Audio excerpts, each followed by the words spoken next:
ബ്ലാസ്റ്റേഴ്സിന്റെ മാനേജ്മെന്റിലുള്ള ആളായ നിഖിൽ ഇപ്പൊ കുറച്ച് കാര്യങ്ങൾ പറഞ്ഞിട്ടുണ്ട്. സത്യം പറയാം, ഇത് വളരെ വലിയ ഞെട്ടിക്കുന്ന വാർത്തകളാണ് നിഖിൽ പറഞ്ഞിരിക്കുന്നത്. അത് പറഞ്ഞാൽ ഇത് വായിച്ചാൽ ഞെട്ടിപ്പോവും. പിന്നെ ചില ആരാധകർ നെട്ടത്തില് കാണുമാര് പണ്ട് എങ്ങനെയാണ് എല്ലാവർക്കും അറിയാം മാനേജ്മെന്റ്. അപ്പൊ നിഖിൽ ചില കാര്യങ്ങൾ പറയുന്നുണ്ട്.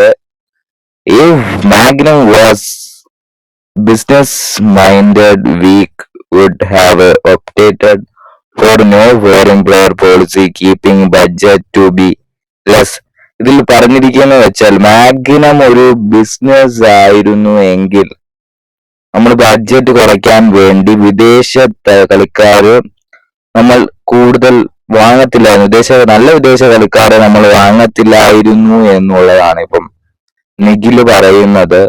അതുപോലെ തന്നെ ഈ ടീം ബിസിനസ് മനസ്സിൽ മാത്രം ഒരു ബിസിനസ് മാത്രം പ്രവർത്തിക്കുന്ന ടീമല്ല. നമ്മൾ ഒരിക്കലും അത് ചെയ്തില്ല.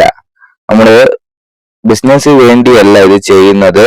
പിന്നെ അത് കൂടാതെ തന്നെ ആരാധകർ മാനേജ്മെന്റിനെ ചോദ്യം ചെയ്യാൻ തയ്യാറാണെങ്കിൽ ഇത് ഇനിയാണ് കേൾക്കേണ്ടത്. നിങ്ങൾ എന്തുകൊണ്ട് ഇവാൻ വുക്കോമനോവിച്ചിനെ ചോദ്യം ചെയ്യുന്നില്ല? സത്യം പറഞ്ഞാൽ ഇപ്പോഴത്തെ സിറ്റുവേഷൻ എന്തിനാണ് ഇവാനെ വലിച്ചിടുന്നതെന്ന് എനിക്ക് സത്യം പറഞ്ഞ അറിഞ്ഞൂടെ. നിഖില് എന്താണ് ഉദ്ദേശിക്കുന്നത് സത്യം പറഞ്ഞ ആരാധകർക്ക് മനസ്സിലാവുന്നില്ല. അപ്പം നിഖില് പറഞ്ഞു വരുന്നത് ബ്ലാസ്റ്റേഴ്സിന്റെ ഇപ്പോഴത്തെ പ്രശ്നത്തിന് കാരണം ഇവാനാണെന്നാണോ? കുറച്ച് നാളായിട്ട് ബ്ലാസ്റ്റേഴ്സിന് അത്രയും മെച്ചപ്പെടുന്നില്ല. അത് കാരണം എന്താണെന്ന് അറിയാം, ഇവരെ മോശമായിട്ടുള്ള തീരുമാനങ്ങളും താരങ്ങളെ വിളിക്കുന്നതും അങ്ങനെ കുറെ കാര്യങ്ങളുണ്ട്. പിന്നെ എന്തെങ്കിലും ബ്ലാസ്റ്റേഴ്സ് ആയിട്ടുണ്ടെങ്കിൽ അത് ഇവാന്റെ ഒരു കഴിവ് കൊണ്ട് മാത്രമാണ്. അല്ലെങ്കിൽ ആരും സത്യം പറയാതെ നേരത്തെ ഒന്നും കളി കാണാൻ വരാത്ത ആൾക്കാർ വരെ ഉണ്ടായിരുന്നു. പിന്നെ ഇവാൻ വന്നതിന് ശേഷം ടീം ഫൈനലിൽ കയറി. അതുപോലെ തന്നെ പിന്നെ തൊട്ടടുത്ത സീസണിൽ ആരാധകർ വന്നു തുടങ്ങി. അങ്ങനെ ഒരുപാട് കാര്യങ്ങളുണ്ടായിരുന്നു. അതുപോലെ തന്നെ മറ്റു ചില കാര്യങ്ങൾ പറയുന്നു. പെരേഡൈസിനെ പറ്റിയും കൂടെ നിഖിൽ പറയുന്നുണ്ട്.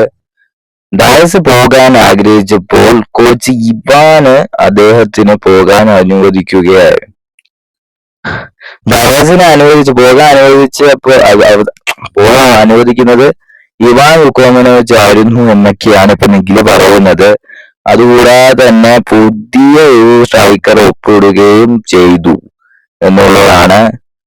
അപ്പം ഇതിനെപ്പറ്റി കൃത്യമായിട്ട് പറയുന്നുണ്ട്. Leave and signing a new striker, management stay with the decision of coach while players are signed.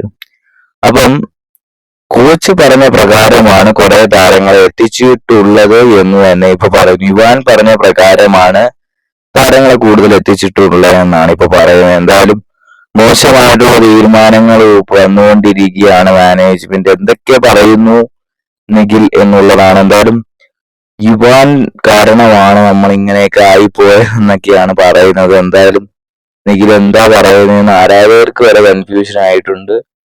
എന്തായാലും എന്തെങ്കിലുമൊക്കെ നടക്കട്ടെ എന്ന് തന്നെ പറയാം. എന്തായാലും ഇവാനെ കൊണ്ട് ഇത് പണ്ടേ കൊണ്ടുള്ള നാണോ ഇല്ലേ ഓമാർക്ക് എന്നാണ് ഇപ്പൊ ആരാധകർ ചോദിക്കുന്നത്.